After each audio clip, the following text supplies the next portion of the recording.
2 Canadian provinces and the District of Columbia. Now, what makes him interesting and deserving, that's perhaps not the right term to use in this context, but why I thought he should be in the book, is the fact that he stole these books not out of greed, not to sell them, as most other book thieves have done, but because he loved them and to collect them. Syndicated columnist Nicholas Basbanes and his book, A Gentle Madness, Bibliophiles, Bibliomanes, and the Eternal Passion for Books. Sunday night on Book Notes at 8 Eastern and Pacific Time. Today on C-SPAN 2, African American Men and Society, a forum hosted by Howard University. Panelists discuss the status of African American men in today's society and examine a recent report by the Federal Sentencing Commission. The program airs today at 11 a.m. Eastern Time, 8 a.m. Pacific on C-SPAN 2. Next, President Clinton in a Friday night speech to the Williamsburg, Virginia Business Council. He talks about the budget, trade, and the economy.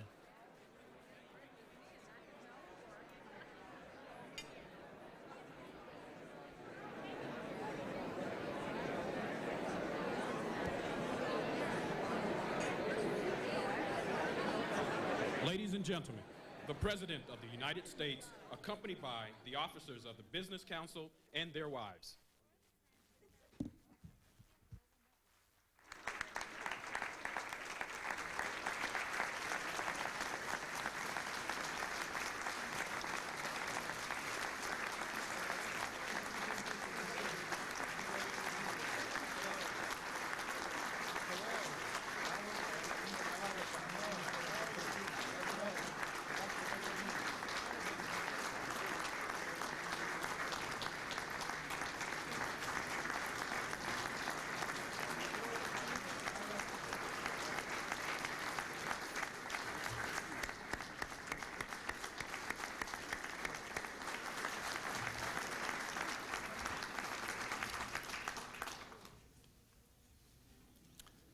As the preacher says, please have a seat.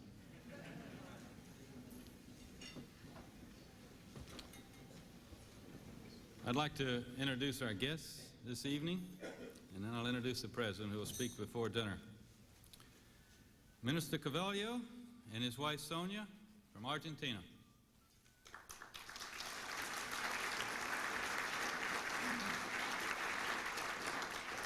Minister Milan and his wife Catarina, Brazil.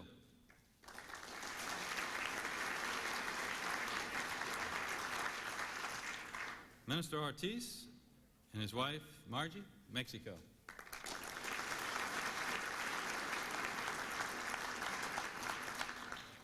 Mr. Ruggiero, Director General, World Trade Organization, who's been working the crowd all day today.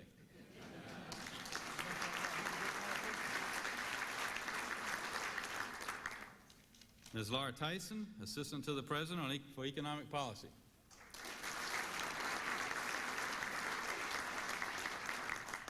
And the Honorable Richard M. Daley, Mayor of the City of Chicago, and his wife Maggie, made a great presentation to us today.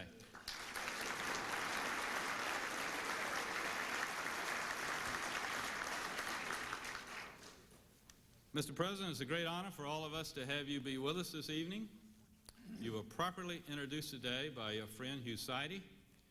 I want you to know, compared to his characterization of your chief rivals, you came out remarkably well. Ladies and gentlemen, the President of the United States. Thank you. Thank you very much. Thank you. Thank you very much. Thank you. Thank you very much. Thank you very much. The last time I was with the Woollards, we were in Jackson Hole, Wyoming, in the Grand Tetons, and this outfit would have been highly inappropriate there. I felt more at home, but I saw Ed tonight, and I'm jealous of that beautiful shirt. I want to know where you got it. I'm so glad to see all of you. I know some of our administration members have been here. Secretary Rubin, who feels right at home. I still can't believe Bob Rubin's a Democrat. He told me not very long ago we were going to have to change the currency to avoid counterfeiting. And I said, well, all right. And he said, but I want to start with $100 bills. So that's where we started. I have reviewed a little bit about who spoke here today and what they said. And Ed, if Hugh Sidey really said that, he must have been awful tough on the people who were running against me. I want to talk to you tonight about, obviously, about the major controversy presently raging in Washington about the balanced budget. But I want to try to set the stage for what this really means and what's really going on. And I'd like to begin with what I think is the most important thing, which is what kind of country we live in and what kind of country we wish to live in, and what kind of country we wish to leave for our children and our grandchildren. That, after all, is the most important thing of all. When I sought this job in 1992, I did it because I wanted to restore the American dream for all of our people, and because I wanted this country to go into the next century still as the world's leader for freedom and peace and prosperity and democracy. Because I really believe that we're all better off in a country where people have opportunity but exercise responsibility, where we strengthen work but we also strengthen our families, and where we recognize that the real power in America should be at the community level, where people work together and where they deal with each other directly instead of through the filters that exist between me in Washington and you where you live. This is a remarkable period of success for America's economy. All of you are doing a remarkable job. We've had a great 2.5 years, and I believe there are better times ahead if we make the right decisions. It's a time of profound change. We're moving from the industrial to the information and technology age. We've moved out of the Cold War into a global marketplace. We have problems, to be sure, but they're nowhere near as great as the opportunities we have. When I sought the presidency, I said that I wanted to do 3 things. I wanted to restore pro-growth economics. I wanted to put mainstream values back at the heart of our social policy. And I wanted to give America a modern government that was more entrepreneurial and smaller and gave more authority to the state and local governments, to the private sector, and operated more as a partner with others to build a better America. I said then, and I believe I have been true to this, that I wanted to see new ideas injected into our political life. Everything from welfare reform to national service to empowerment zones for our inner cities to the Reinventing Government program that the Vice President has done such a good job with. I said I would make a good faith effort to move beyond the partisan labels that had divided people so much in the past. And believe it or not, I have done my best to do that. It's a lot harder in Washington than it is in the state capitals and the cities of the country, but it can be done, and it will be done again, I believe, in the next few weeks. I also believe then, and I believe more strongly now, that in a time of change, it's important that the President make decisions based on their long-term impact as opposed to their short-term benefits or burdens. Now, if you look at the last 2.5 years, you must all be very proud. Our country has produced 7.5 million jobs, 2.5 million new homeowners, about 2 million new small business owners, the largest number of new small businesses in such a time period in the history of the United States, a record number of new self-made millionaires. Trade has increased in the last 3 years from 4% in 93, 10% in 94, and it's going up 16% this year. Our exports. The deficit has come from $290 a year down to $160 billion a year. Of course, there are still problems. In any period of profound change, there tends to be a big disruption and a significant problem of income inequality. We have that in America. We need to get more energy and growth back in the middle-class families' incomes. We have still some isolated areas in our country that have not felt the benefits of this recovery. And I believe that the budget proposal now in Congress would undermine our economic growth in the future unless it's modified significantly, and I'll say more about that in a moment. I think the policies of this administration have made a contribution to that economic record by reducing the deficit, by expanding trade through NAFTA and GATT and taking all those outdated Cold War controls off of our high technology exports, by concluding over 80 trade agreements through the efforts of Ambassador Cantor, including 15 with Japan alone, by investing in technology, research and development, and defense conversion, and by working with so many of you to manifest a real commitment to the education of all Americans. More money, but also higher standards, higher expectation, and more accountability in education. If you look at the question of our social problems and whether we've been successful in putting middle-class values into our approach, you can all be somewhat hopeful there. The crime rate is down in almost every place in America. The murder rate is down. The welfare rolls are down. The food stamp rolls are down. The poverty rate is down. The teen pregnancy rate has gone down for 2 years in a row. Americans are reasserting their belief in old-fashioned personal, family, and community responsibility, and it is beginning to work. Yes, we have some problems. We still need to pass a national welfare reform plan, I believe. We still need to avoid the tendency that's now alive in Congress to believe that all you need to do on the crime problem is to put people in jail, and we don't need anything to do with prevention and giving our young people something to say yes to. But basically, we are moving in the right direction to reassert and reinsert into American life mainstream values. And I believe the initiatives of our administration have played a role in that. The crime bill, which is putting 100,000 more police on the street, keeping repeat offenders off the street, passing the Brady bill, passing the assault weapons ban, doing things that enable our local communities to help prevent crimes. I think it's making a difference. I believe the work we've done in what the New York Times called a quiet revolution in welfare. Our administration has given 35 states over 40 separate approvals to get around federal rules and regulations to move people from welfare to work. When the Congress wouldn't pass the bill, we just decided to reform welfare state by state, community by community. We have offered all 50 states within any 30-day period a complete relief from any number of federal rules and regulations if they will present a comprehensive plan to move people from welfare to work without hurting their children. I think when we almost doubled the family tax credit that President Reagan said was the best anti-poverty program the country had ever come up with, so that we can now say that anybody who works 40 hours a week and has children in the home will not live in poverty. That was a major step toward rewarding work and family and helping us to reform welfare and get people out of welfare into the work rolls.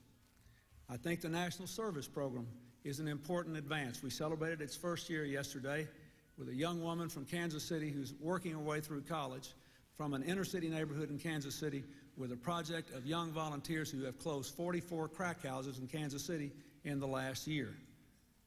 And this is the kind of thing being done by these young people all over America, whether they're building houses with Habitat for Humanity, tutoring kids in rural Kentucky where they have increased the grade level in reading by threefold in 1 year, or helping to fight the crime problem.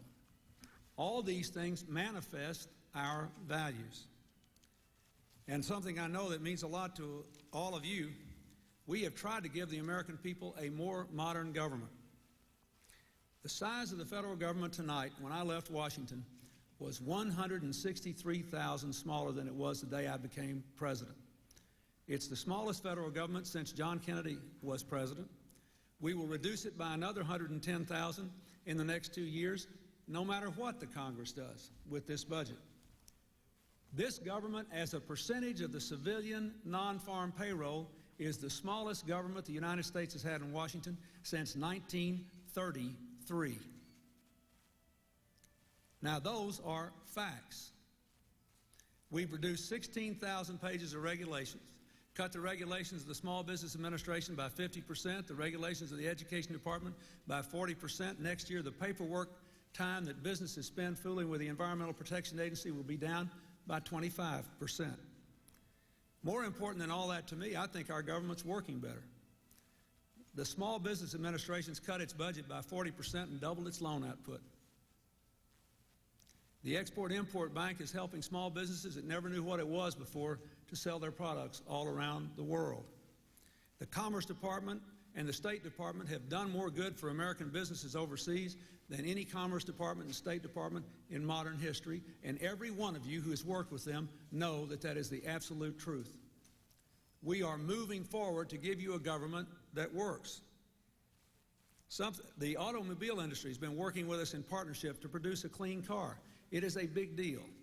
1995 was the hottest year for the planet Earth since the present temperature system was devised.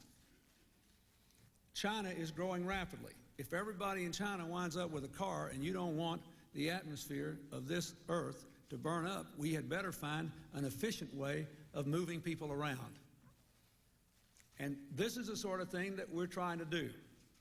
And let me tell you this will probably surprise you more than anything. Every year Business Week, hardly an arm of the Democratic Party or my administration, recognizes outstanding businesses for performance in various categories. This year, in the category of service to consumers by telephone, the winner was not LL Bean or Federal Express, but the Social Security Administration of your federal government. So I think that we have made a contribution to modernizing the federal government. It's smaller, it's less bureaucratic, it is more entrepreneurial. It still has dumb things in the rules, and it does dumb things that drive me crazy that I find out about after it's over, but it is better than it was before by a very, very long shot. And the most important thing is we're trying to help move decisions back where people make them. The mayor of Chicago is here. Chicago received one of our empowerment zones, a new idea, helping to attract private investment into inner cities to grow the economy and give people a stake in America's future. Chicago received more funds for police, not because we know how to prevent crime, but they do if they have the means to do it. And funds for prevention to support programs like the ones in Chicago that have lowered the crime rate, even though they make fodder for congressional speeches like midnight basketball. Better a kid on a basketball court than on a corner selling drugs or mugging somebody and winding up in jail. We didn't make the decisions, they make the decisions at the local level. We finally passed a bill to stop mandating costs on state and local governments that we don't help them pay for. These are the kinds of things that are going on. We are moving in the right direction. Your country is, and you ought to be proud of it. And America has been gratified to be a part of making peace in the Middle East, progress in Northern Ireland, the ceasefire in Bosnia, making sure that for the first time since the dawn of the nuclear age, there aren't any missiles pointed at Americans or their children tonight. North Korea is moving away from its nuclear program, and by the grace of God, we might get a comprehensive test ban treaty on all nuclear testing next year. We seem to be headed in that direction.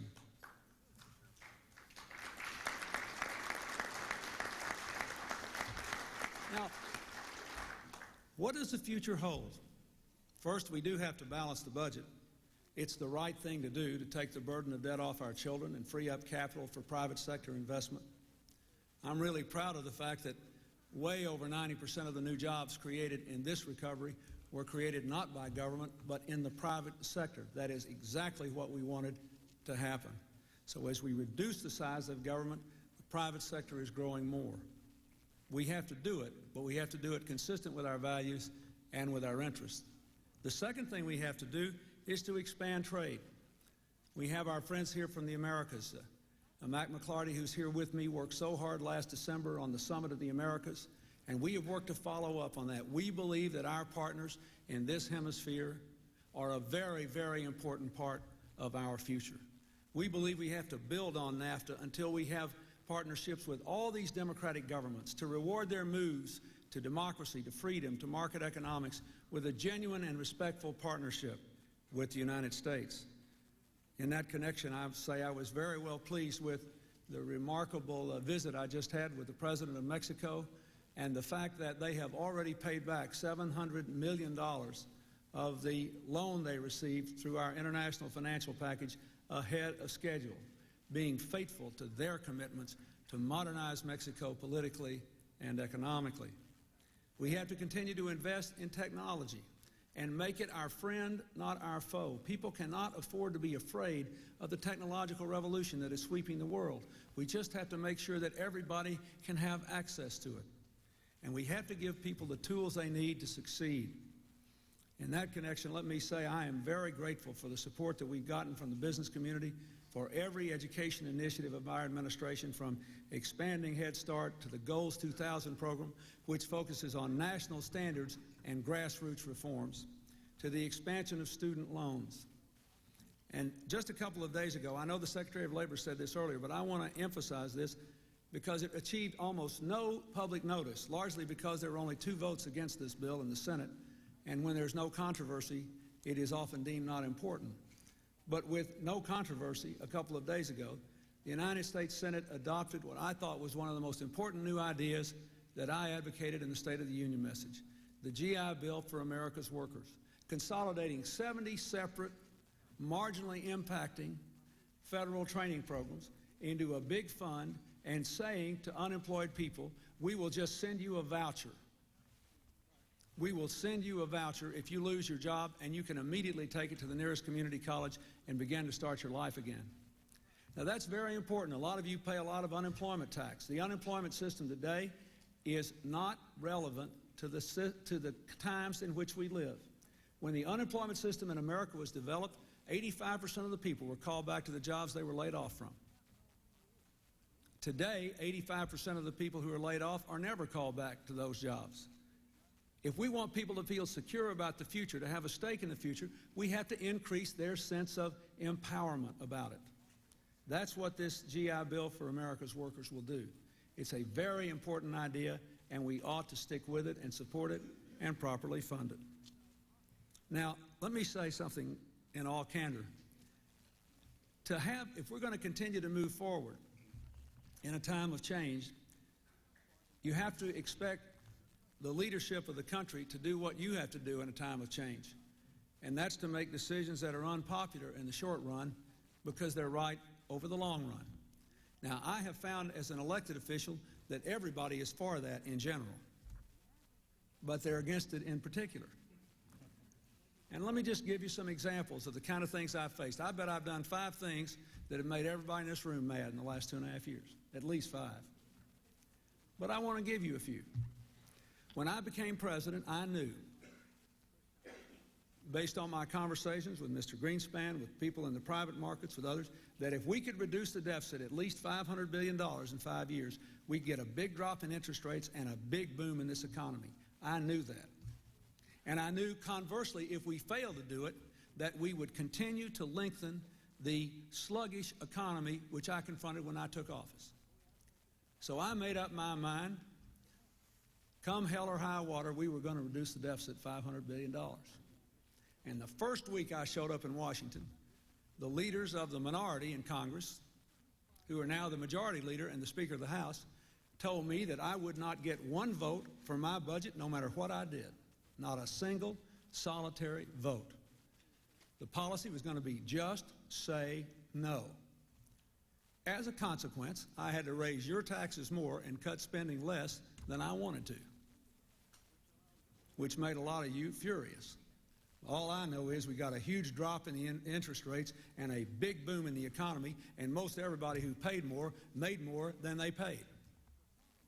And it was the right thing for the United States. It was wrong for them to refuse to cooperate with me, but they were richly rewarded for it later on. But our country is better off because we passed a deficit reduction plan which over a 7-year period is about as big as the one we're debating in the Congress today. And that's what got this country going again. And we did it without cutting education or investment in technology or the environment or our future.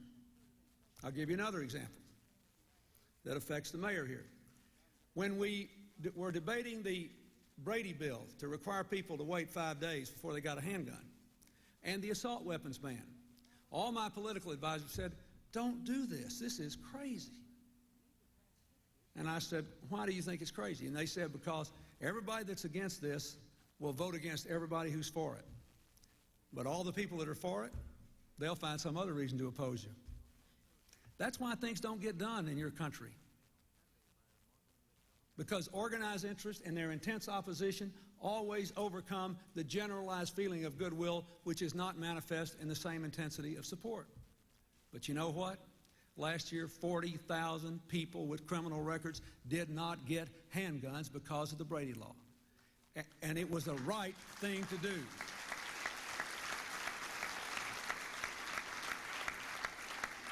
And I am tired of picking up the newspaper and seeing kids that are honor students at school getting shot down, standing at bus stops by nuts with assault weapons. And by election time next time, every hunter in my state will know that nobody lost their hunting rifle. And it was all a big canard. There was nothing to it. But people are alive today because those decisions were made. The Teenage Smoking Initiative, same thing. Same folks came in and said, oh, don't do this. By the time the tobacco companies get through working on you, they'll convince every tobacco farmer in North Carolina and Tennessee that you're going to drive them in the poorhouse. They'll all vote against everybody with a D behind their name. They will bury you, and everybody in America that agrees with you will find some other reason not to support you. This is dumb politics. Well, it might be, but we studied that issue for 14 months. We found out 2 companies knew for 30 years what they were doing and kept on doing it and didn't own up to it. We found out that there were still deliberate attempts to advertise to young people. And most important, we found out that 3,000 kids a day start smoking, and 1,000 of them are going to die sooner because of it. I don't know what you think 1,000 kids a day are worth, but to me, that's the kind of America I want to live in, where another 1,000 kids a day have longer, better, fuller lives because somebody doesn't sucker punch them into doing something they shouldn't do while they are still children. So it may be unpopular, but I think it was the right thing to do. The same thing, something where most of you agree with me, I think, the affirmative action issue. Everybody said, oh, you need to be against this. We need to stop this. But there is still racial discrimination in America, folks. When 5 federal law enforcement officials can't even get served in Denny's, there's a problem there. And I could give you a lot of other examples. I don't favor unfair preferences or quotas or reverse discrimination. Our administration has actually joined lawsuits against reverse discrimination in states. But everybody has to be considered in this country. The great meal ticket we've got to the future is that this is the most diverse, big, rich country in the world. Los Angeles County has 150 different racial and ethnic groups in one county. In the global village, it is a manna from heaven. But we have to learn to live together and work together with common values and a common chance to succeed. So we said, let's mend affirmative action, but let's don't end it. And I hope and believe it made it possible for the people who lead large companies in our country to follow the same policies. I could give you lots of other examples, but you get the idea. When you're going through a period of change like this, you can't even predict what's going to be popular. Last night we celebrated 1 year of the restoration of democracy in Haiti. Well, when we threw the dictators out of Haiti, hardly anybody was for it, but it was the right thing to do. You can't let dictators come to the United States and stand in the shadow of the Statue of Liberty and promise they're going to leave and then go home and keep killing people in the street and never even blink an eye. The United States couldn't do that. When we helped our friends and neighbors in Mexico, most of you probably supported that, but the day I made the decision, there was a poll in the paper that said by 81 to 15, the American people were opposed to that. Half the people in the country who were for it were in the room at the time I decided to do it. But it was the right thing to do because they're our neighbors, because they want to do the right thing, because they have the capacity to grow and become our strong partners and generate opportunities for you and incomes and jobs for America. Because our real future here, no matter what happens to the movement toward free trade, is with our friends here in our backyard, in our neighborhood. So I would ask all of you as people who have to make difficult decisions to expect people who lead your governmental institutions to do the same thing and to be perfectly willing to be held accountable for the consequences of them. And that brings me to the budget issue. Let me say what this is not about, this squabble in Washington. It is not, I say again, it is not about balancing the budget. There are two plans to balance the budget, both of which have been blessed as perfectly credible by every neutral observer. Our plan would balance the budget in 9 years and continue to increase investment in education, research and development, technology, and the environment. It would invest enough in things like the Commerce Department, the State Department, and our aid programs to maintain our world leadership, which is very important. You see what happens when we have a chance to exercise it. It would lengthen the life of the Medicare Trust Fund just as much as the Republican budget. It would slow the rate of medical inflation, but not as much as their budget. Why? Because nobody I know in the healthcare field believes that we can take $450 billion out of Medicare and Medicaid over the next 7 years, based on what we now know, without causing serious problems to the medical schools of the country, to the children's hospitals of the country, to the ability of the elderly poor to get into nursing homes, or their middle-class children to have them there and afford to educate their children, and devastating problems to our ability to care for the over 20% of America's children who are so poor they qualify for medical assistance under the Medicaid program. We do have to slow the rate of medical inflation. I've been working at this for 2 years. We do have to bail out the Medicare Trust Fund. But we have to recognize that we have to listen to the people who do this for a living and have some sense of the practical implications of how much we can cut. My budget has a tax cut, but it's smaller than the congressional one. The congressional budget balances the budget in 7 years. It cuts education, research and development, technology, investment in the environment. It drastically cuts back on our ability to exercise world leadership through the Commerce Department, the State Department, and the aid programs. The tax cut they offer is bigger, and there's a big tax increase on the lower income working poor, a big one. I think one of our values ought to be to grow the middle class and shrink the underclass. I think it's not a very good idea on the edge of the 21st century to grow the underclass and shrink the middle class. That is not my idea of what kind of country I want my child and her children to grow up in. So, can we resolve this? You bet we can. Here's the practical thing. This is what I want to ask you to do. There are 4 or 5 big issues where there's a lot of money involved. One is we differ on how much we estimate we'll grow. I picked a conservative figure, 2.5%, because that's what the economy's grown for the last 25 years.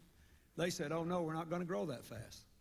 Well, why are we balancing the budget and giving a capital gains tax cut and doing all this stuff if we think we're going to get lower growth than we've had for the last 25 years? I don't want to argue it either way, but I mean, I think my growth estimate is not a rosy scenario. It is lower than what a lot of you pay for.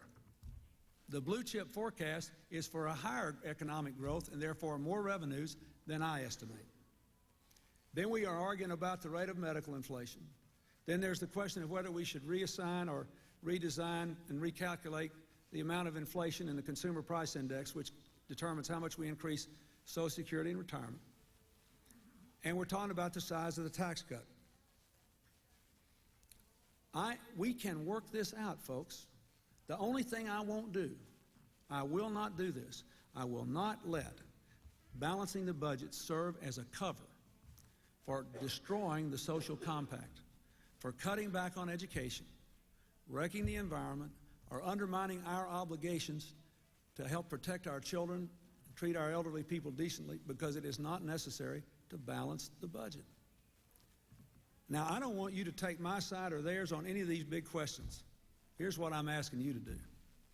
What I want is to get together with the Congress and get a budget out that is an honorable compromise that is better than theirs and better than mine. That's the best kind of get-together, where everybody puts their ideas together and you come out with something that's better than what anybody had.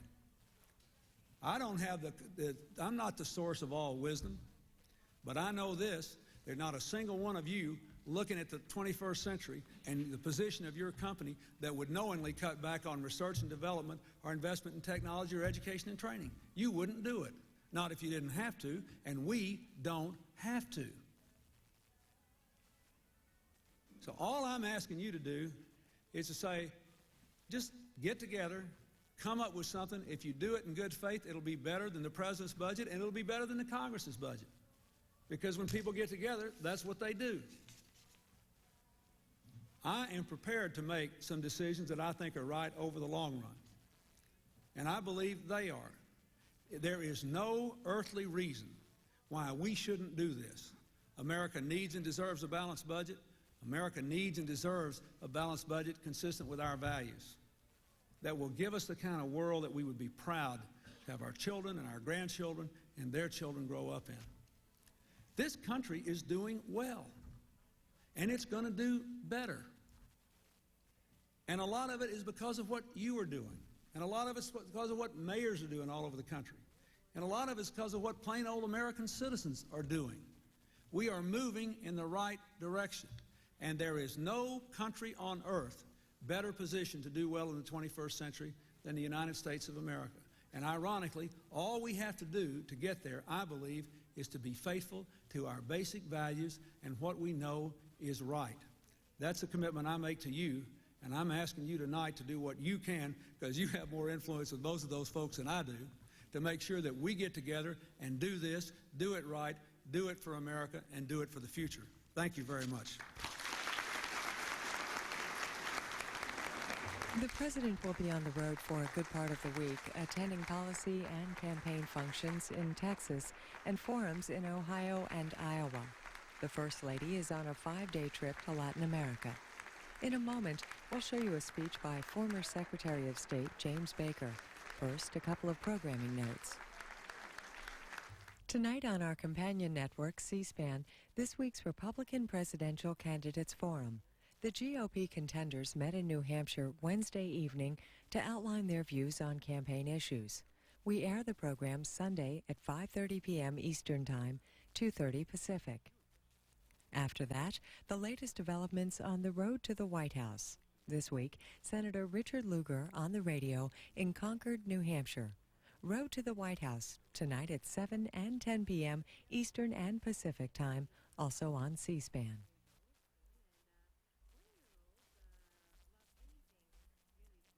Next, James Baker, former Secretary of State in the Bush administration. He spoke Wednesday at the National Press Club about U.S. foreign policy. Mr. Baker also talked about his book titled The Politics of Diplomacy. A question and answer period follows his remarks. This event runs an hour.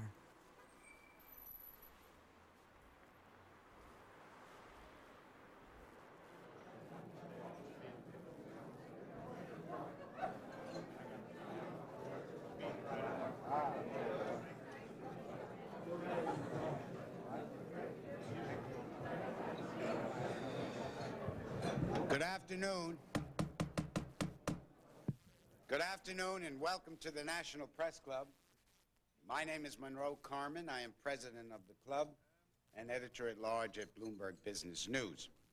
I'd like to welcome our club members and their guests in the audience, as well as those of you watching on C-SPAN or listening to this program on National Public Radio or the Global Internet Computer Network.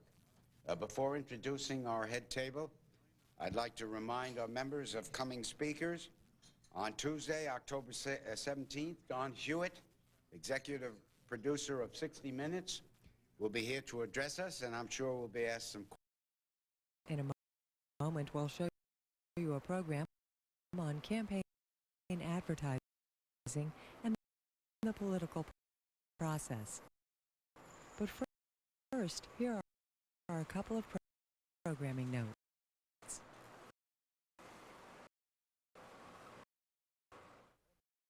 On our companion network, C-SPAN, this week's Republican Presidential Candidates Forum. The GOP contenders met in New Hampshire Wednesday evening to outline their views on campaign issues. We'll air the program Sunday at 5:30 p.m. Eastern Time, 2:30 Pacific. Also on Sunday, here on C-SPAN 2, African American Men and Society, a forum hosted by Howard University. panelists discuss the status of African American men in today's society and examine a recent report by the Federal Sentencing Commission. Sunday at 11 a.m. Eastern Time, 8 a.m. Pacific.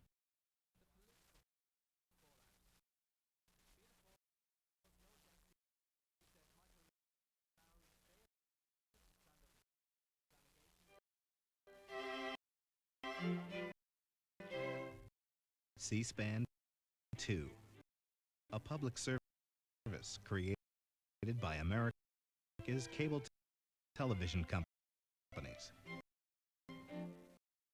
Here's the schedule for C-SPAN 2 for the next several hours.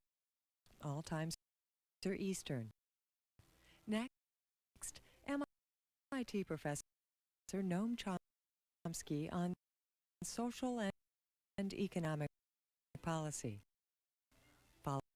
Following that, a speech by NAACP Chairman Myrlie Evers Williams.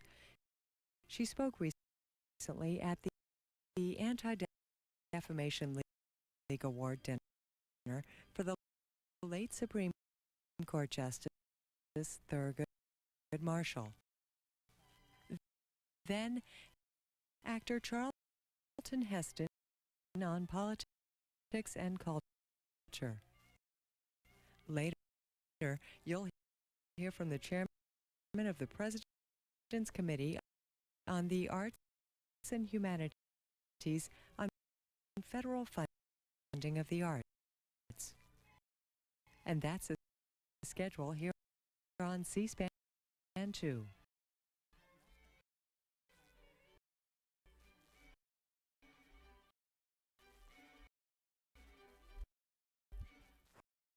Next, MIT professor Noam Chomsky on social and economic policy.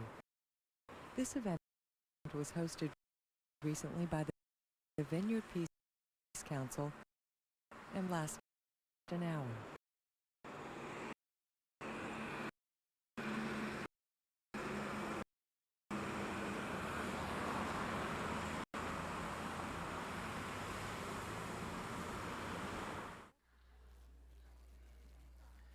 Okay, we have a very special guest tonight, Professor Noam Chomsky, who's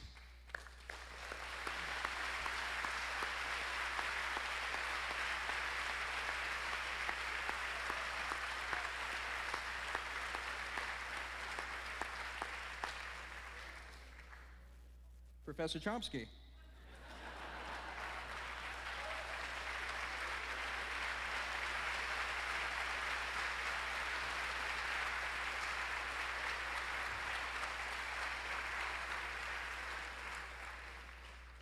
Thanks. Thanks for your patience as well. Well, I don't know if the title that was sent to me was also announced, but if it was, you'll have noticed that it covers about every imaginable base, so I guess I can talk about anything.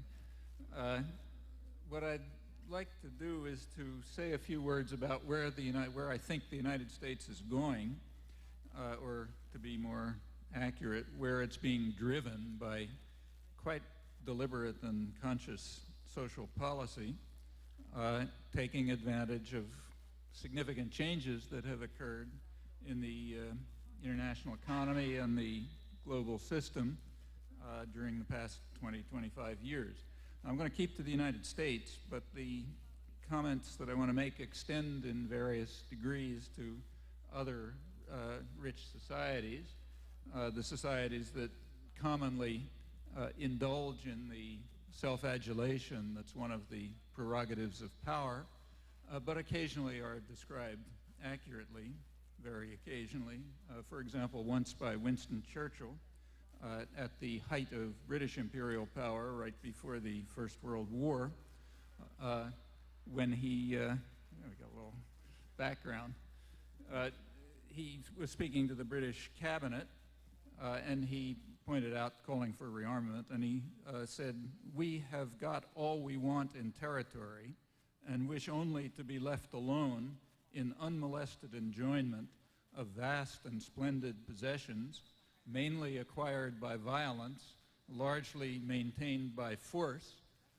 And then he says, "This often seems less reasonable to others than it does to us," for some reason, which means that various measures have to be taken to teach reasonableness. Well, Churchill was alert enough to realize that that's not for the public ears, so that was a secret cabinet meeting. And when parts of it did reach the public about 20 years later, it was carefully sanitized, but has emerged 75 years later in released documents. And maybe if one were to explore documents more carefully, you might even find some accurate descriptions in our internal record.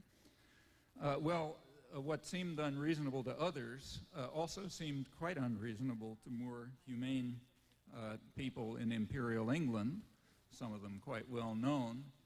For example, Adam Smith, 200 years ago, 1776, who denounced what he called the savage injustice of the Europeans, who were then devastating much of the world, and in fact creating the first world, third world division that exists today, and doing it with ample savagery, as Adam Smith understood and as he condemned.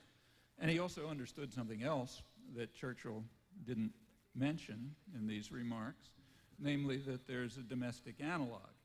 That is, the we who want to enjoy their vast and splendid possessions were not the people of England or the people of France or America or others, but rather a sector among them, those who Smith described as the principal architects of policy, who used their power, their control over the economy, to design policy so that it would be, so that their own interests would be, as he put it, most peculiarly attended to, no matter how grievous the impact on others, including the people of England. He spoke particularly of the manufacturers and merchants of England who were using power to design state policy in this fashion, following what he called the vile maxim of the masters of mankind, all for ourselves and nothing for anyone else. Recall that Adam Smith, there's a mythical Adam Smith who you're taught about, and there's a real one who was saying things like this. He was a pre-capitalist thinker with roots in the Enlightenment, and he regarded all of this as outrageous, and he also insisted on relative equality of condition as an elementary principle of justice and morality, a position in which he was joined by Benjamin Franklin and James Madison and Thomas Jefferson, and authentic conservatives like de Tocqueville years later, all of whom also recognized that it's a prerequisite for anything remotely like democracy. These were truisms hundreds of years ago, and they remain true today, even though they're regularly denied. Well, these same issues arose very prominently at the foundation of this country, among the founding fathers of American democracy, at pretty much the same time. A few years later, 10 years later, in 1787, at the Constitutional Convention, James Madison, who was basically the main framer of the Constitution, emphasized to the convention that the first priority of government must be, as he put it, to protect the minority of the opulent against the majority. And in fact, the system was designed very specifically and consciously to that end. Power had to be placed in the hands of the owners of property, Madison insisted, so that the minority, the opulent, could be protected against the majority in a formally democratic system. That's the way it was designed, and that's the way it remained. Now, Madison had a rather naive belief that the minority of the opulent would behave as enlightened, civilized gentlemen, like the Republican Romans of his imagination. imagination, I stress. But he soon discovered that reality was pretty far from, the reality was quite different. And within a few years, seeing what had happened, Madison deplored what he called the daring depravity of the times as the wealthy came to use their control of government exactly as Adam Smith had described. To put it in,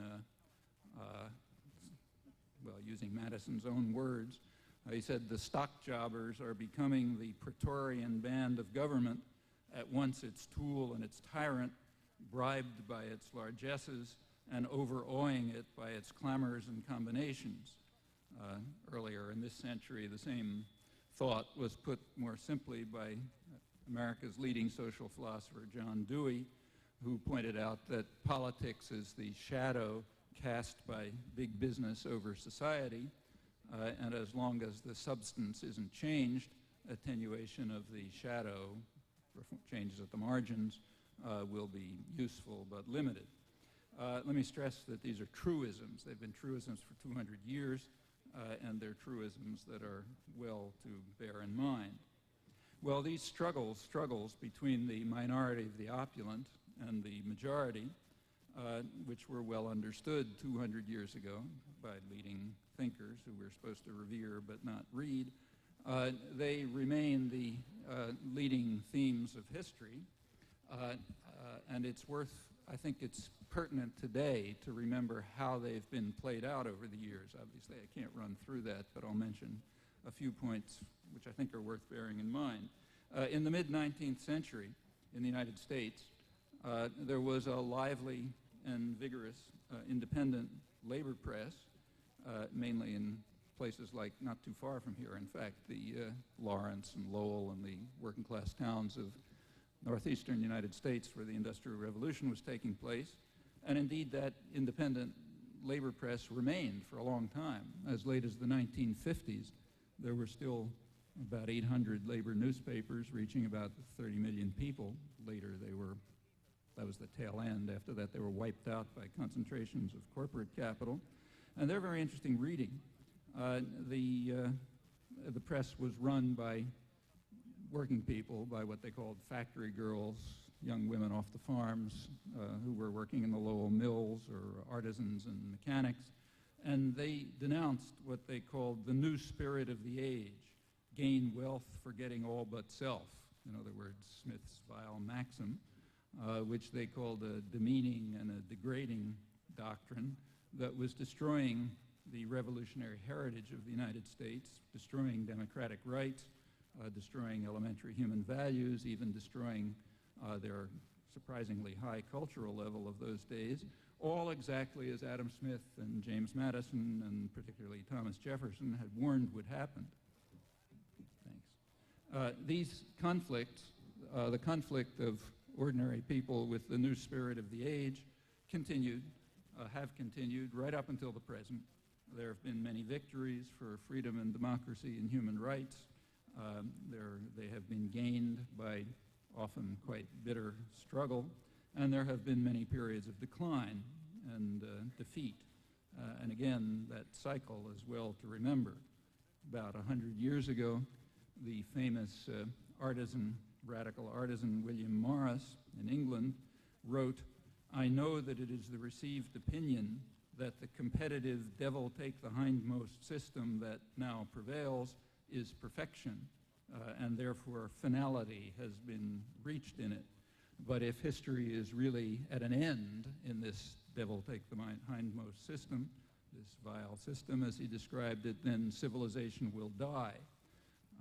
However, he went on to say that despite the opinion of learned men that history is at an end, all of history says that this is not so.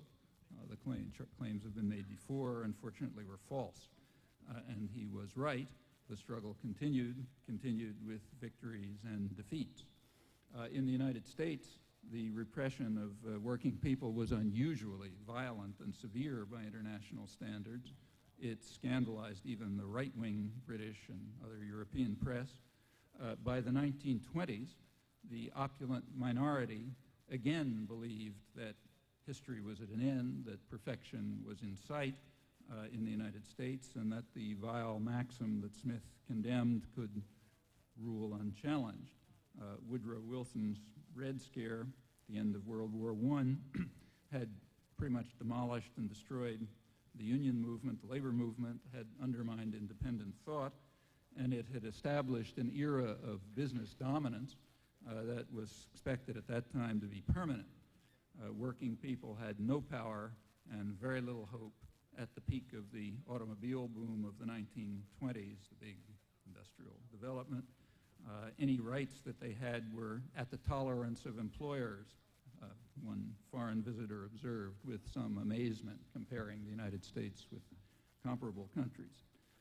The leading labor historian in the United States, Yale University Professor David Montgomery, comments correctly that modern America was created over the protests of its working people, vigorous and outspoken protests and fierce struggles, as he puts it, with hard-won victories, but also periods of forced accommodation to a most undemocratic America, notably in the 1920s. Well, again, the predictions of the end of history were proven wrong.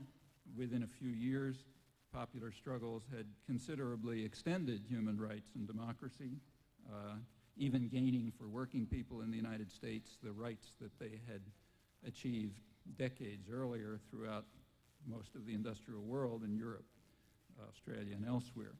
Well, the achievement of those rights during the 30s, in the struggles of the 30s, that gave rise very quickly to new conflicts as the minority of the opulent sought to contain these achievements.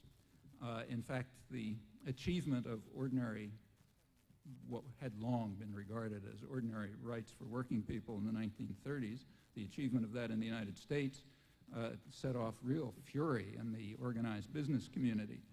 The National Association of Manufacturers reacted by warning of what it called the hazard-facing industrialists in the rising political power of the masses. Incidentally, if that terminology surprises you and sounds like a Maoist text, you have to remember that the business community is vulgar Marxist, as is the government, just with the values reversed. And that kind of terminology about the rising political power of the masses and all that sort of thing is perfectly standard in government documents and business press. They see themselves as fighting a vicious class war and always have. The evidence on that is overwhelming.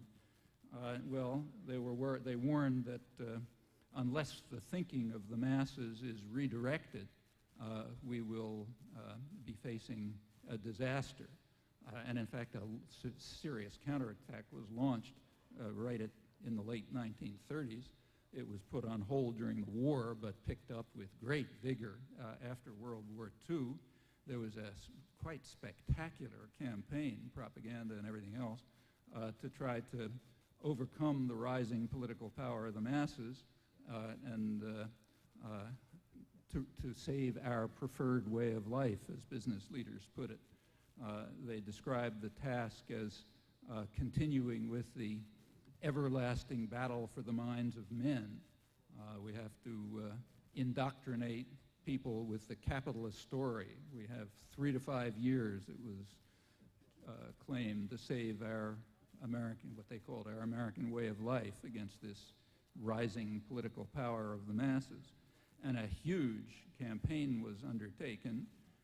The scale of it is pretty spectacular. By the early 1950s, about 1/3 of the materials in schools around the country were being provided by business as straight business propaganda. About 20 million people a week were watching propaganda films. The resources of the entertainment industry were mobilized to try to portray, there were several major goals. One was to portray unions as the enemy of the working people. On the waterfront, Marlon Brando's famous example, honest working man stands up against tough union bosses and everyone ends up happy. To create a picture of harmony and Americanism, meaning the hardworking executive and the sober workman and the housewife busy taking care of the kids all together against these outsiders who were trying to cause disruption by organizing people and getting them to try to fight for their rights and so on and so forth. The campaign was extraordinary in scale. It targeted the churches, the schools, the universities, even recreational programs to win the everlasting battle for the minds of men and to indoctrinate people with the capitalist story, and to try to get one crucial part of it, which has a lot of resonance today, is to try to get people to hate the government.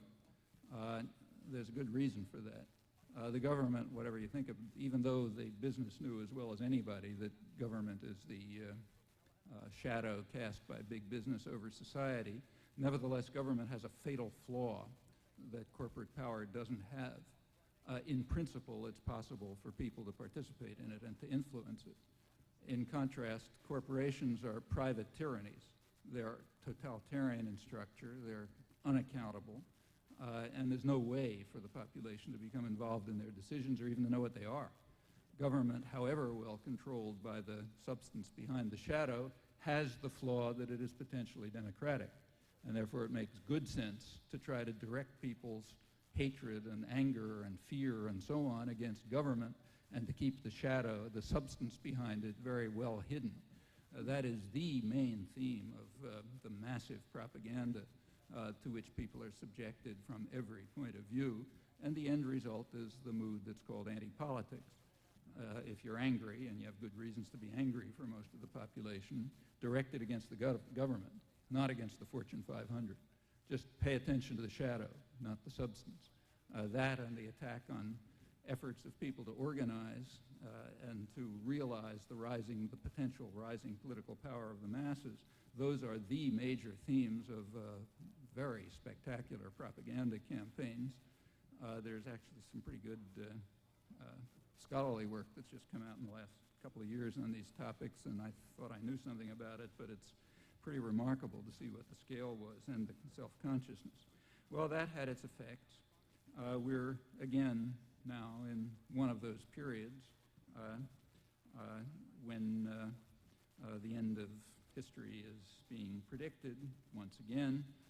We're in the midst of an era of a kind of rollback, a very vigorous attack on freedom and human rights and democratic values, and even an attack on markets, contrary to what's being claimed. And it's well to bear in mind the lessons of history, which are rich and valuable.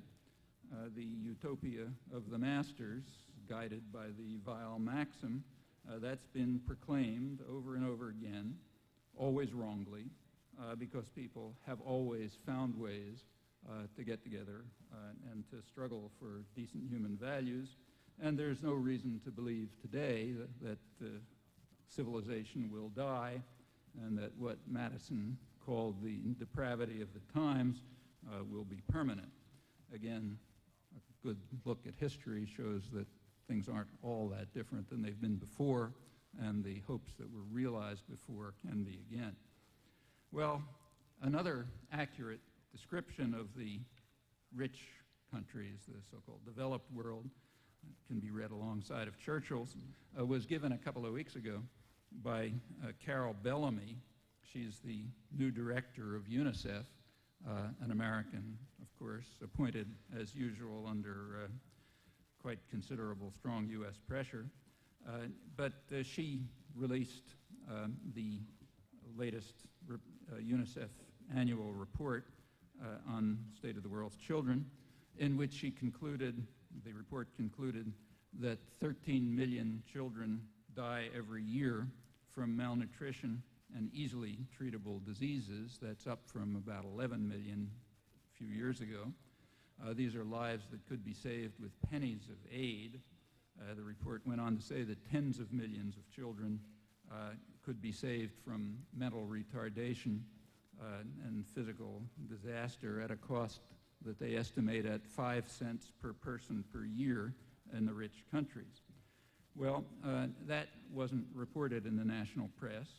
However, the press did report that on the same day, Congress had called for a cut of 1/3 in the U.S. funds for UN agencies, including UNICEF, so maybe if we're lucky, that can go up to maybe 20 million a year in another year or two.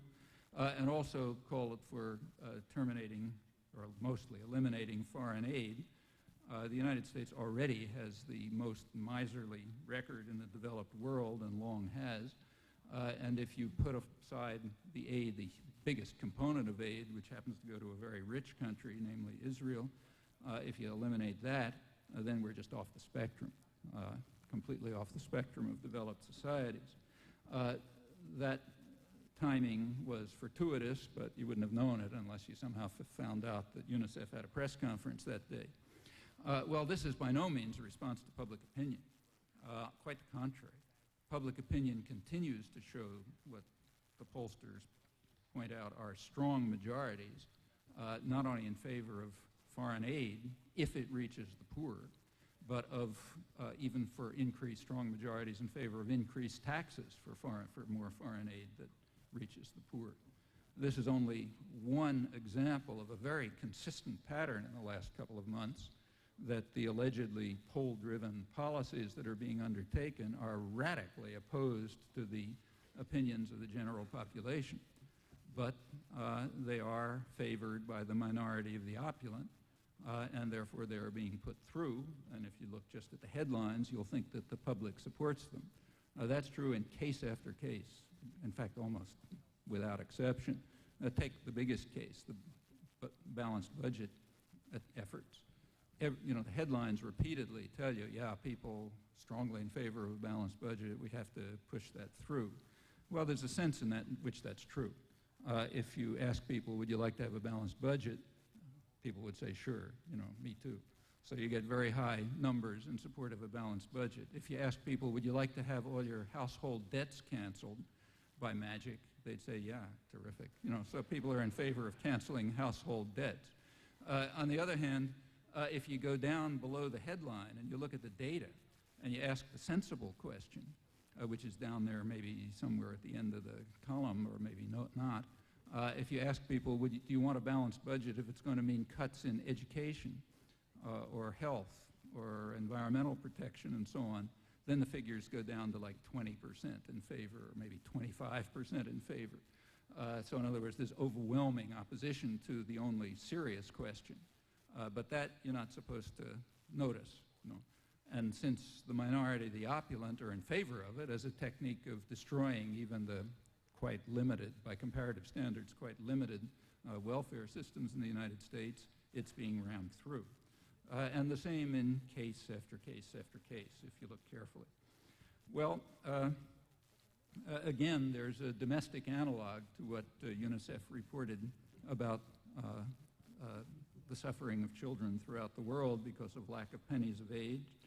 The domestic analog is right here. It's one aspect of the project that's now underway to try to turn the United States itself into a kind of a third world society.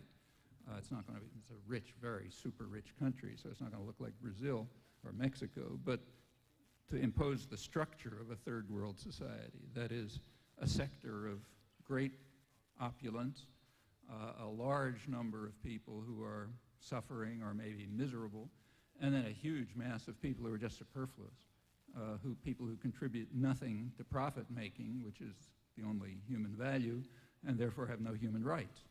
Well, if it's one of our, say, dependencies, like, say, Colombia or someplace like that, you just kill them, or you send out the death squads, you carry out social cleansing or something of that sort. In a more civilized country like ours, what you do is coop them up into urban slums, which increasingly resemble concentration camps in which they can prey on one another, or just throw them in jail.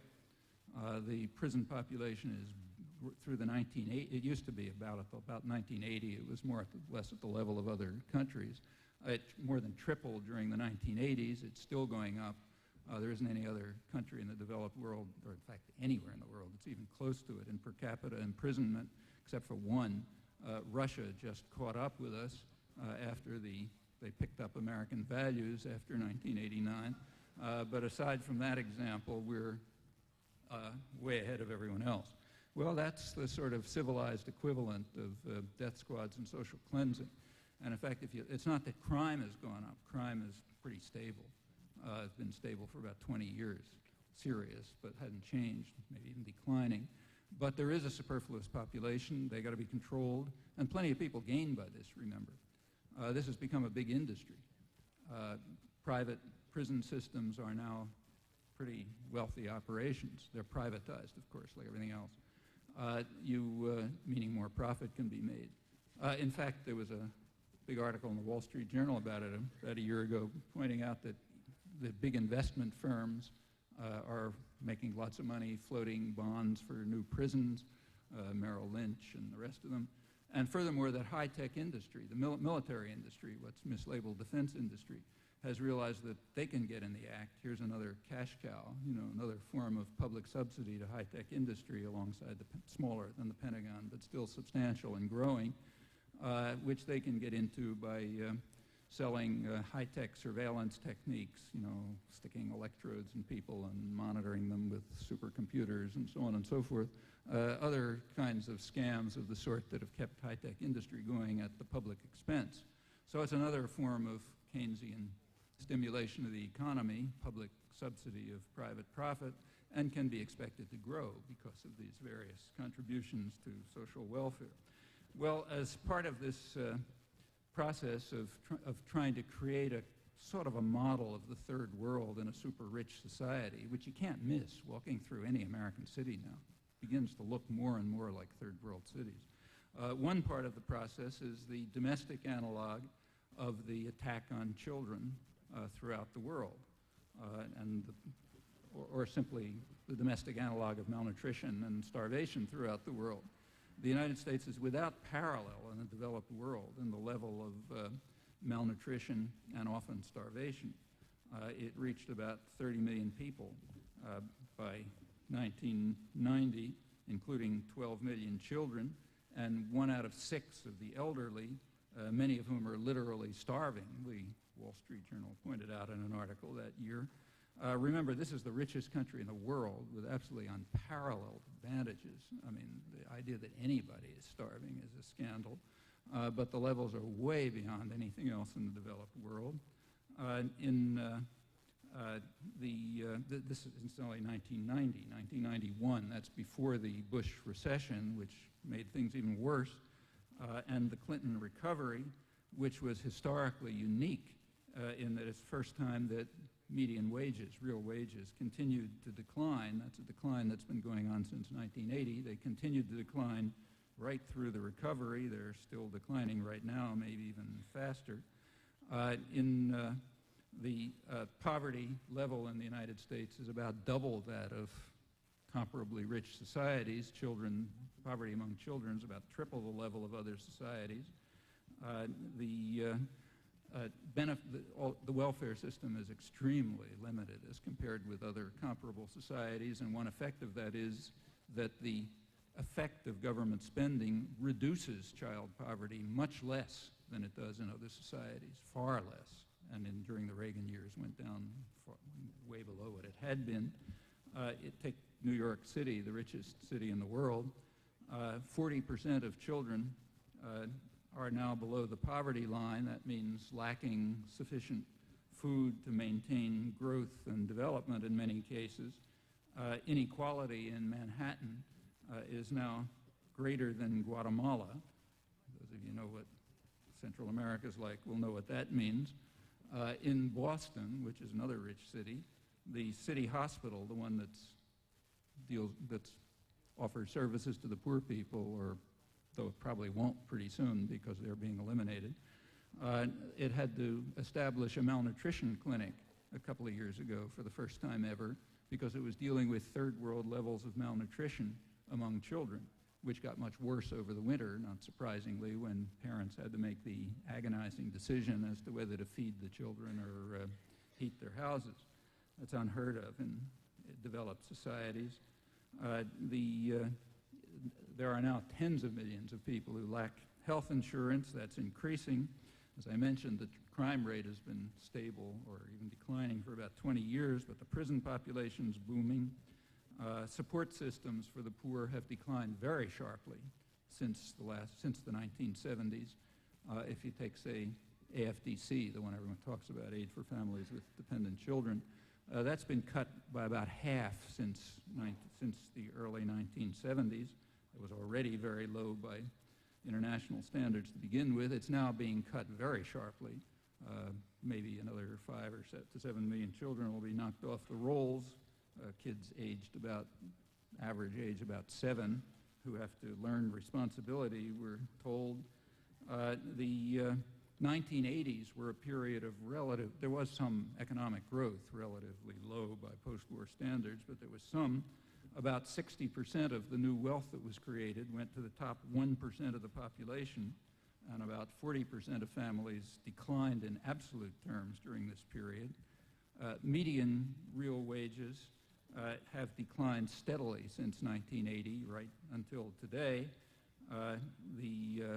For the majority of workers, that means men without college education, real income has declined over 20% since 1980. That's the source of the famous angry white male syndrome that you hear about.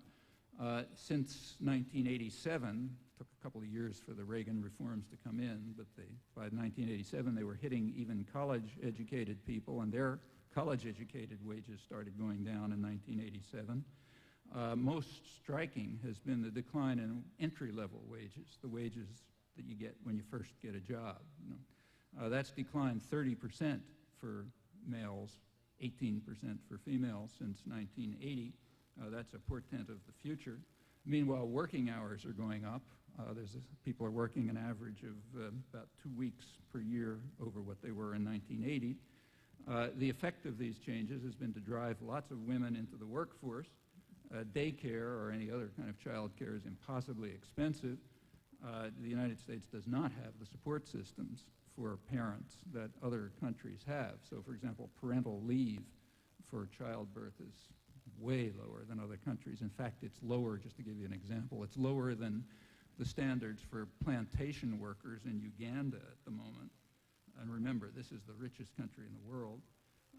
The effect of all of this is people are doing it simply because there's no other way to provide food for their kids. You want to provide food, you work 50-hour weeks, 2 parents. Otherwise, no way, with wages going down and benefits going down and working hours going up. And you have no choices because there's no unions. They've been destroyed, so there's no chance of organizing to react to this. And since there's no very limited daycare and other support system, kids are just left alone. One effect is that contact time between parents and children has declined about 40% in the last generation. That's substantial. High quality contact time even more. The kids are left alone. You get latchkey children, so-called television supervision, with the obvious effects, violence by children, against children, drug abuse, breakdown of families, and so on. It's no secret. All of this has been studied in detail, for example, in a recent UNICEF report written by a well-known American economist, Sylvia Ann Hewlett, who compared the way in which the rich societies, it's called child neglect in rich societies, in which the rich societies were dealing with the problems that all faced since the 1970s. She found 2 quite different models. As an Anglo-American, what she called neglect-filled model, which has been a disaster for children and families, and a European-Japanese model, which, facing the same conditions, improved their already better circumstances considerably during the same period. This is a deliberate war against families and children, which has been, amazingly enough, carried out under the banner of family values and conservatism. That's a real tribute to the educated classes to be able to pull that one off, as is the fact that the studies of the topic, like the UNICEF study and others like it, are unreviewed, unmentionable. Try to find a mention of them. As far as I know, the only mention that exists is in an article of mine in Z Magazine on when the UNICEF study came out. They're just not part of the debate because this is not the right thing to think about if you want to fight the everlasting battle to control the minds of men. Well, like I say, that's a tribute to the educated classes, the classes that we're parts of. The official story which you hear over and over again, is that these are lean and mean times, and we all have to tighten our belts. That is total hogwash. The country is absolutely awash in capital. While median wages have been going down in the manner that I described, corporate salaries, for example, executive pay has risen 66% during the same period. Capital gains are up about the same amount, 66%. They now form about half the income of the top 1% of the population. Incidentally, if these new flat tax proposals that are being tossed about go through, that won't even be taxable, which means half of the income for the top 1% will be tax-free. This is the ratio of corporate pay, executive pay, to manufacturing workers' pay is far higher in the United States than any other developed country, and the enormous increase in the last years is essentially close to unparalleled, except in England. The business press, of course, is totally euphoric about this. You don't read about lean and mean times in Business Week and Fortune and so on, or Financial Times. Quite the contrary, they're euphoric. They have headlines like Fortune a couple of weeks ago on why profits will keep booming, an lead article, which points out that in 1993, profits were dazzling despite, I'm quoting it, virtually stagnant sales and continuing decline of wages. 1994, they say, was even more splendid. It was the fourth straight year of double-digit profit growth, and they expect it to continue at least until 1996. Meanwhile, there's an annual study called The State of Working America, the main scholarly study of working people in the country, and it predicts, Michelle and Bernstein, that wages will continue their decline while profits continue this completely unprecedented growth. Earnings per share have doubled since 1991. Return on capital has more than doubled since 1980. It's not that business was without problems. So you can read a headline in Business Week saying, the problem now, what to do with all that cash, as surging profits are overflowing the coffers of corporate America and dividends are booming, thanks in large measure to profits from overseas operations. That's what's called working for jobs for Americans when you listen to it.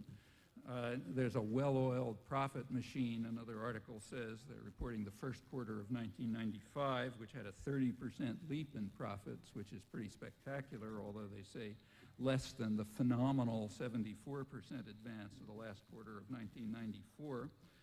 The Fortune 500, which comes out every year with a big study of the top 500 corporations, this year, May 15th, was absolutely ecstatic.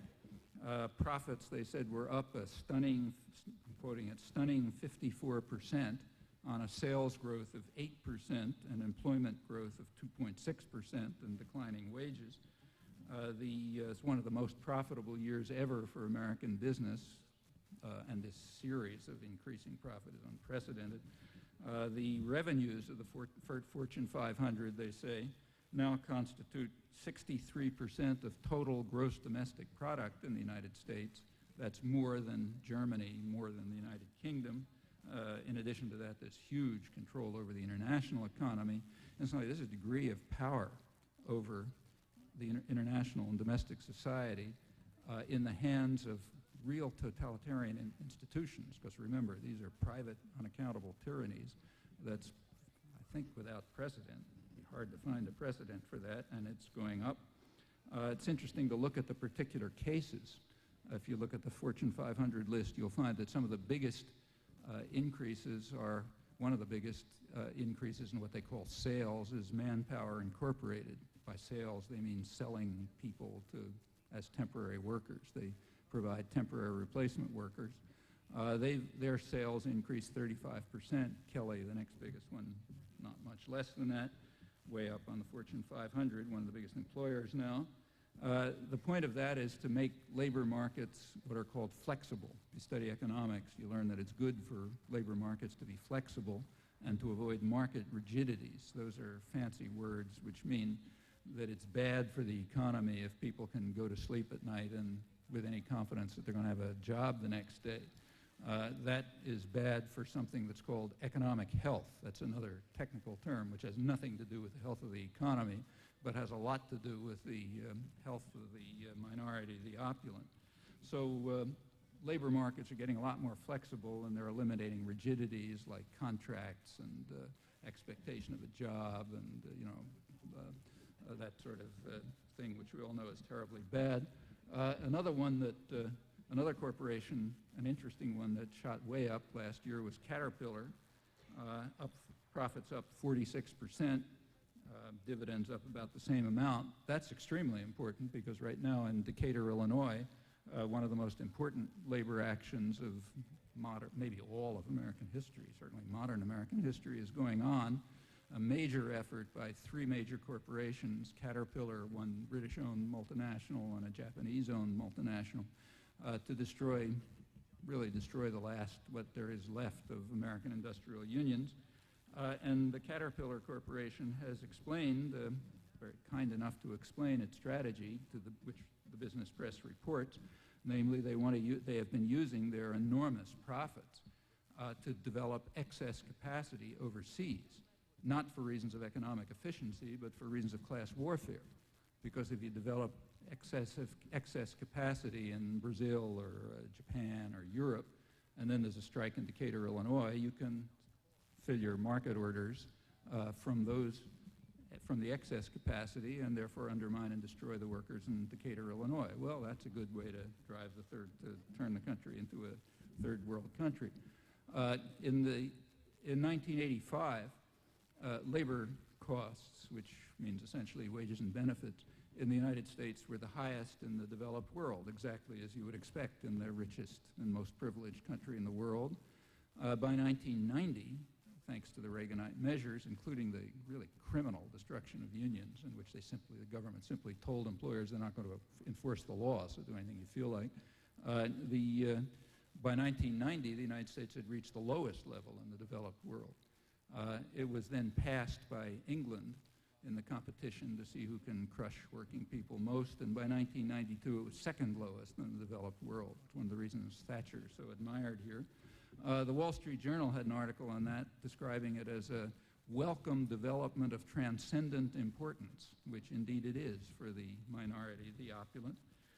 The international business press has pointed out that international conditions offer new ways to achieve this. Not only can, say, General Motors either send or threaten to send production down to Mexico and Brazil and so on, but now they've got a new third world, or rather an old third world that has been returned to Western control, namely Eastern Europe. It's a good bit of what the Cold War was about. And now, of course, things in Eastern Europe are terrible, the press points out, but there was an article in Financial Times, which is the major international business press, called Green Shoots in Communism's Ruins, saying, well, it's pretty rotten, but there's some green shoots, there's some good things. The green shoots turn out to be, as they put it, that with the economic reforms, so-called, the pauperization of workers and the unemployment has reached such high levels that Western corporations can now get workers in Eastern Europe at 10% the wages of the pampered Western workers, who will have to give up their luxurious lifestyles, as Business Week chimed in. Well, as I say, that tells you a lot about what the Cold War was about. Well, this is a picture of what's going on. There are no lean and mean times. There's plenty of capital. It's just being very highly concentrated in the right hands, the hands of the minority, the opulent. Well, what should we do in the face of these catastrophic consequences of contemporary state capitalism? The press has told us. So the New York Times, a little while back, had a front page story with a headline that read, New York is simply not wealthy enough to afford services to the general public. Read on. The source for this insight was an expert opinion, namely a report to investors by the J.P. Morgan Corporation, which is fifth among the banks in the Fortune 500, suffering from a mere $1.2 billion in profits last year. which incidentally is actually rather low as compared with its competitors who did far better, so you've got to have some tears for them. So the report to investors of J.P. Morgan, which made it to the headline of the front page of the Times, says New York is simply not wealthy enough to afford services to the general public. So what's the solution? Well, the solution is to cut taxes on the rich. Again, the small print in the back pages pointed out that all the tax cuts benefit business.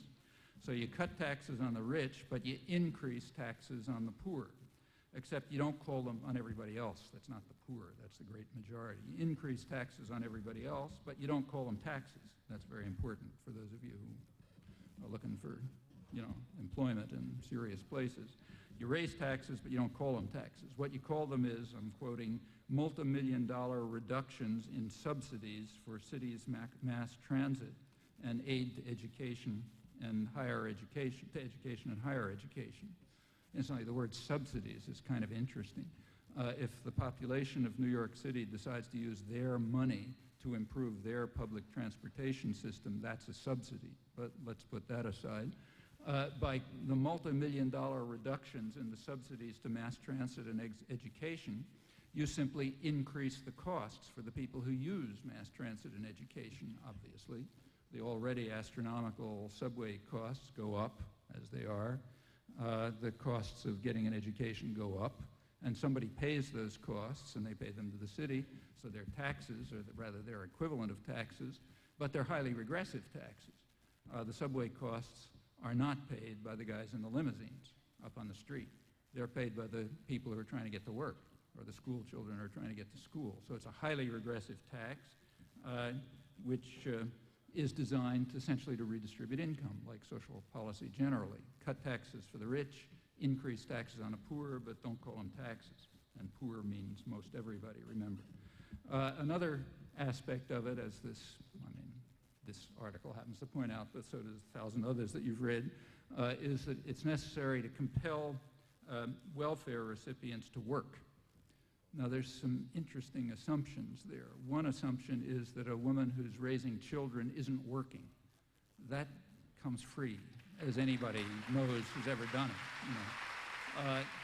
Remember, and in fact, notice that that's true of women's work generally. It comes free, so it's not work. And we even have a proof of that, because, as you're all taught in school, we live in a meritocracy, and you can determine the value of work by the amount of income that accrues to it. Well, mothers who are raising children don't get any income, so that's not work at all. On the other hand, a really meritorious work is, say, a speculation in financial markets against currencies to try to drive down international growth rates so that people all around the world get poorer. That gets a lot of money. In fact, that's one of the highest paid occupations, as is being an accountant for a corporation and so on. So in other words, those are the really meritorious employment, the most meritorious work, real work, as compared with just raising children, which isn't work at all. So therefore, mothers who are raising children have to be driven into the workforce, so they do some real work. There's a side benefit of that. The side benefit is that since there aren't any jobs, they're going to have to get low-paid, publicly subsidized jobs. And since they're very low-paid, it'll have the side benefit of competing with union wages and driving down wages for everybody. So by driving down these non-working mothers into the workforce, by driving them into the workforce at low wages, you can drive down everybody's wages, while business is worrying about the problem of corporate coffers overflowing. Incidentally, there's another side aspect of this to those of you who are studying economics, maybe. You notice there's a kind of odd contradiction internal to all of this, which somehow doesn't seem to bother anyone. We have to drive these women who are just raising children and not working, we have to drive them into the workforce, because obviously it's unfair for them to, get paid for doing nothing. On the other hand, we have to keep the unemployment level high. That's a principle which is advocated by the very same people. This is what's called a natural rate of unemployment. It has to be kept around 6% according to the current theology, because if you don't keep it at 6%, maybe workers will be able to ask for higher wages, and we'll have all sorts of tragedies like that. So on the one hand, you have to keep unemployment high. On the other hand, you have to drive women who are just raising children not working into the workforce. Exactly how you resolve that contradiction hasn't been explained yet, but doubtless some sophisticated person has the answer. The mayor of New York did have an answer. He finally came clean, honest. A couple of weeks ago, he came out and said, look, the policies that are being carried out, as was obvious from looking at them, are designed to drive poor people out of the city. There's no place for them in New York. In New York, the only place is for the meritocracy, the people like the J.P. Morgan executives and the ones who are speculating against currencies and so on. Only the meritocracy has a place in New York, and that, of course, will follow from depriving the rest of them, the non-meritorious, of ability to pay their rent or to ride on the subway or to have food or to heat their homes, or eliminating health care for the elderly and the disabled and so on. That leaves just the right people, the minority, the opulent. The rest will presumably live around the border somewhere in what they call favelas in Rio de Janeiro. They can't be too far away because they have to somehow be able to drift into the city to do all the dirty work.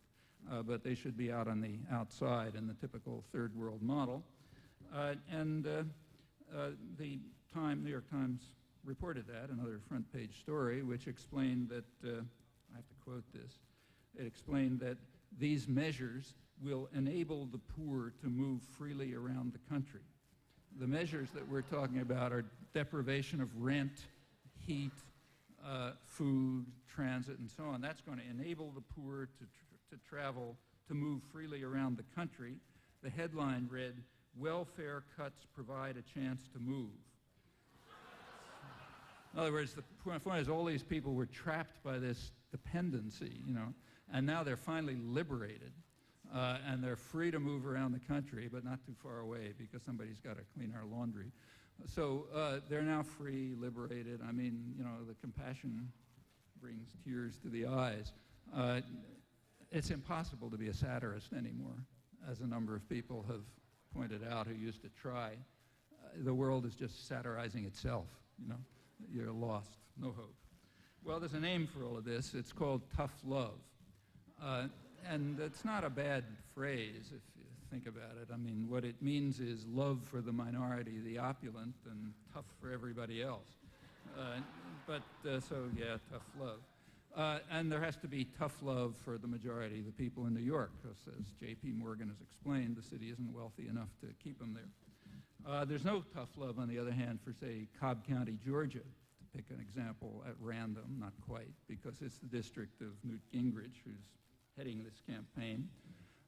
Cobb County, Georgia is a very rich suburb of Atlanta, carefully insulated from any urban infection, very rich. It's, as Gingrich describes it, a Norman Rockwell world of jet planes and fiber optics, which is accurate. If you know anything about jet planes and fiber optics, you will instantly discover why Cobb County is rich. Jet planes and fiber optics are two of the many examples of the public subsidy of big corporations that's called free enterprise. Free enterprise means public subsidy and private profit. And jet planes and fiber optics, like computers and electronics and just about everything else in the high-tech economy, is exactly an example of that. The public pays the costs, private enterprise gets the profit. So, in fact, Cobb County happens to get more federal subsidies than any suburban county in the country, with two interesting exceptions. One is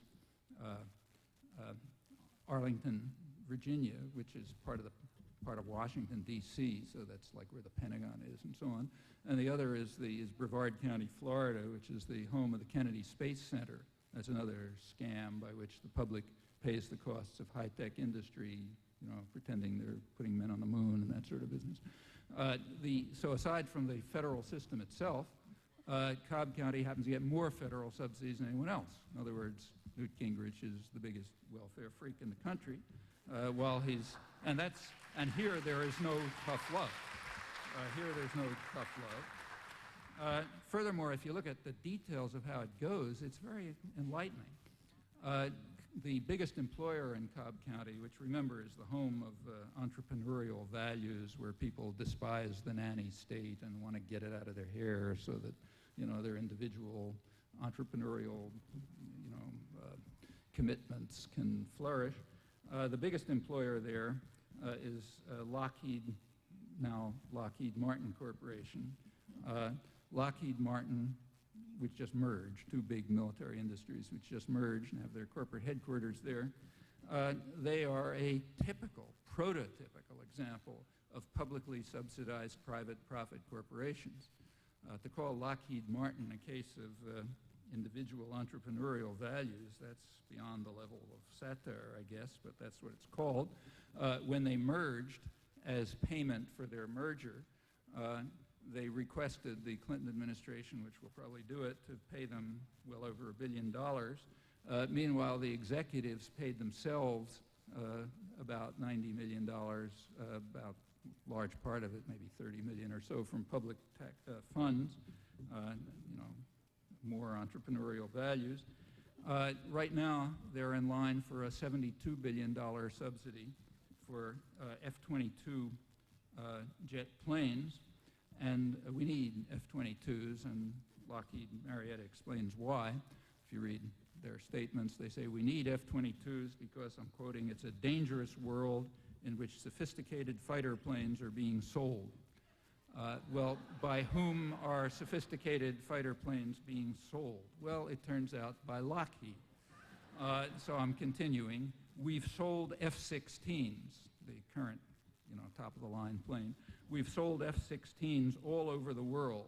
What if a friend or ally turns against us? So therefore, we need F-22s to defend ourselves against the danger that the F-16s that we're sending to various dictatorships might turn against us. Actually, the U.S. has about 3/4 of that market going to public opinion. Here, public opinion is only 96% opposed to the policy, so I guess you could say it's pretty popular by ordinary standards. But we got to keep doing this because, in fact, they're upgraded F-16s, so the taxpayer is paying multiply. They're paying Lockheed to upgrade the F-16 so they can sell them to third world dictatorships with the support of 4% of the population. So that then maybe they can turn against us, so we'll need F-22s, which you guys will pay for, to defend ourselves against this threat. Well, that's the way it works. If you go looking on at the military journals, like Jane's Defense Weekly, the major British-based military journal, you get a little more insight into it. You can discover that the Air Force Director of Science and Technology, General Richard Paul, explained that this is going to, as he put it, enhance our economic security. How? By spinning off dual-use technology. That's a fancy term that means welfare for high-tech industry. Dual-use technology means you pretend it's for jet planes to defend yourself against somebody, but in fact you use it for commercial production, so then you can, you know, praise your entrepreneurial values and denounce the nanny state, which is paying for all of this. It's welfare for corporate America, in other words, which, as General Paul put it, will transition our work, in other words, which will pick up the money that we're giving them thanks to the public payoff. Well, this is not a subsidy, incidentally. This is not like money that goes to mass transit or education, so this is not a subsidy. And in fact, that it is not a subsidy was pointed out right at the end of the Second World War when the whole system was instituted by the Secretary of the Air Force, Stuart Symington, good liberal Democrat, incidentally, who pointed out that he was often called the senator from Boeing when he later became a senator. The Secretary of the Air Force recognized, as did the business community generally, that, well, as Fortune magazine put it, high-tech industry could not survive in an unsubsidized, competitive, free enterprise economy, and therefore the government has to step in to be the savior, but we must not, Symington went on to say, we should not call it subsidy, we should call it security. In other words, you guys out there are supposed to be thinking you're paying for your security against somebody, you know, Martians or maybe people in the third world who we're selling F-16s to or something, but we know it's subsidy, and in fact it is. The entire virtually the entire functioning part of the advanced sector of the economy lives off that public subsidy. That's well known in the business community, not reported very much. You'll have to look pretty hard for it. It's not counted when people do talk about corporate welfare now and then, but they rarely, if ever, talk about the most serious part of it, which is this part by far. So that's not subsidy, that's security. And in fact, that's the main reason, in my opinion, why the Pentagon spending is staying very high. It's now not very far from average Cold War levels, about 15% below. It's actually higher in real terms than it was under Nixon. The Heritage Foundation, which is, the big right-wing think tank that proposes the plans that the Gingrich Army implements, they recently came out with their new budget proposal, which is to cut everything that might help ordinary people, but to increase Pentagon spending, because they know perfectly well that the state sector of the economy is critically important as to put money into the pockets of the folks in Cobb County and others like them so they can rail against the nanny state and insist on tough love for other people. How about the public opinion on that? Same. Of all public spending, Pentagon spending has the lowest support. That is the greatest opposition.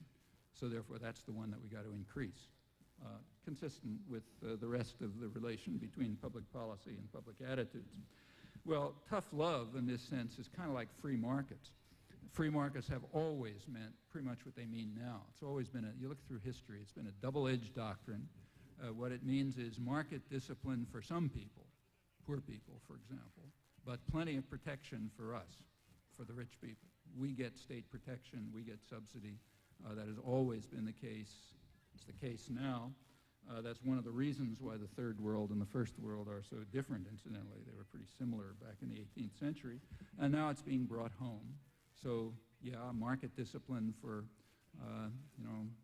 mothers with children whose 7-year-old kids have to learn responsibility, but no market discipline for the corporate executives who have to have public funds poured into their pocket by various measures, the Pentagon system being the biggest of them. Well, this goes on, and it's getting late, so I won't give any more details, though there are plenty and they're interesting. But just to give an indication of how far it's gone and why the art of satire is unfortunately collapsing, let me just end by quoting a recent article in the Wall Street Journal, my favorite reading, in fact. We had a lot of good news, incidentally, like the business press generally. They had an article with the headline, Congressional Republicans Call for Defunding the Left. It's a couple of weeks ago. So they're tired of all this public funds going into the pockets of radicals. The story went on to say Republicans take aim at left-leaning groups that get federal grants for assistance programs. Pretty bad stuff. Who are the left-leaning groups? The top one, by far, in the list was Catholic Charities. And if you look down at the explanation, the reason is that nuns and priests, many of whom work without pay, run programs to try to bring to help low-income heating and to run Head Start courses for Head Start programs for poor people.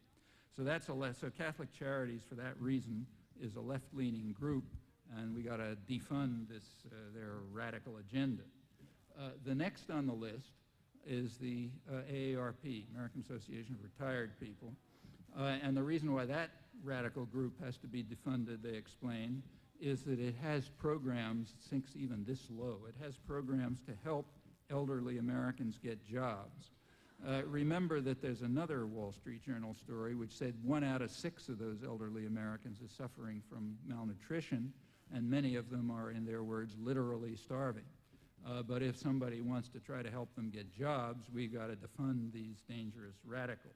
And it goes on like that. In fact, you get a pretty clear sense of who the left is. The left, anybody who has any interest in helping human beings belongs to the left and has to be stopped. Incidentally, for people who consider themselves as being on the left, that's not only pretty flattering, but also kind of encouraging, because it means that the left is a vast array of people, in fact, which is not totally untrue. If you look at public attitudes, it's virtually everybody. Anyone who cares about human beings has to be stopped because the goal is to turn the country into something that looks like the third world with the minority, the opulent, well protected, plenty of state subsidies. Heritage Foundation is going to make sure of that so they can be, big entrepreneurs like the CEOs of Lockheed Martin and the rest of Cobb County. But the rest of the population gets the tough part of tough love. Well, these things are not laws of nature, plainly. They are human decisions. They're being made within human institutions. It's been done before. It's been combated before. It's been successfully combated before. I gave a couple of examples before, and there are many others. It's never been easy to try to defend and struggle for human rights and freedom and democracy and justice. It's never been impossible. It's not easy now, and it's not impossible now. And I think there has rarely been a moment in history when that choice has carried such enormous human consequences. Thanks.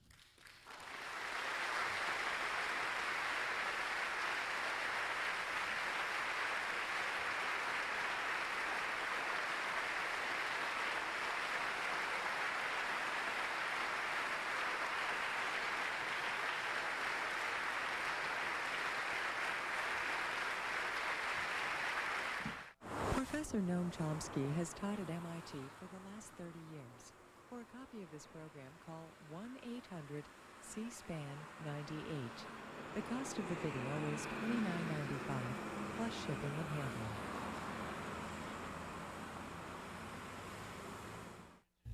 Tonight, here on C-SPAN 2, African American Men and Society, a forum hosted by Howard University. Panelists discuss the status of African American men in today's society and examine a recent report by the Federal Sentencing Commission. The program airs Sunday at 11 a.m. Eastern Time, 8 a.m. Pacific on C-SPAN 2. And then later this evening on C-SPAN, our companion network, People and Politics of the United Kingdom, a speech by Prime Minister John Major at the annual Conservative Party conference. Each week, while the House of Commons is on recess, we bring you programs looking at other aspects of British politics and society. Sunday at 9 p.m. Eastern and Pacific Time.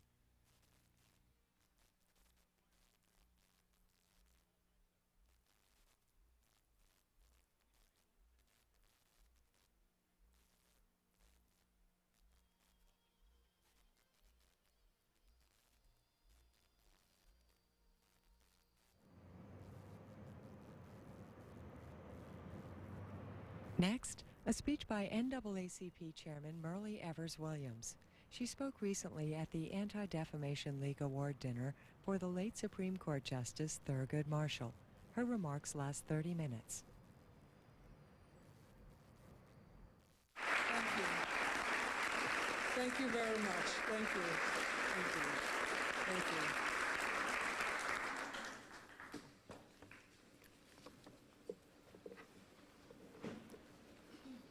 My thanks to Warren Dennis for that introduction.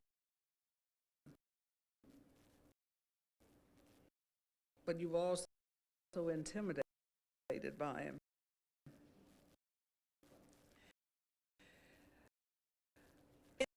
Intimidated in the best possible kind of way, because he was a big man. He was tall. He was imposing.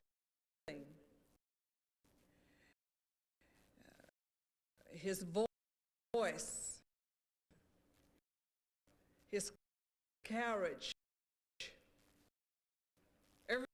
everything about him. And I remember when he would come to Mississippi at Medgar Evers' request, and sometimes they would sit around after business had been taken care of. And I was young at that time and still had led a rather sheltered life. And there were times when he would let out that robust laugh and would use a few words that would make me shrink at that time. But that's who he was. That was what he was. A man who devoted his life to justice and equality for all people. Someone who would come to Mississippi and get off of the plane, and the policemen were always there taking down car tag numbers and being intimidating in a very negative sense.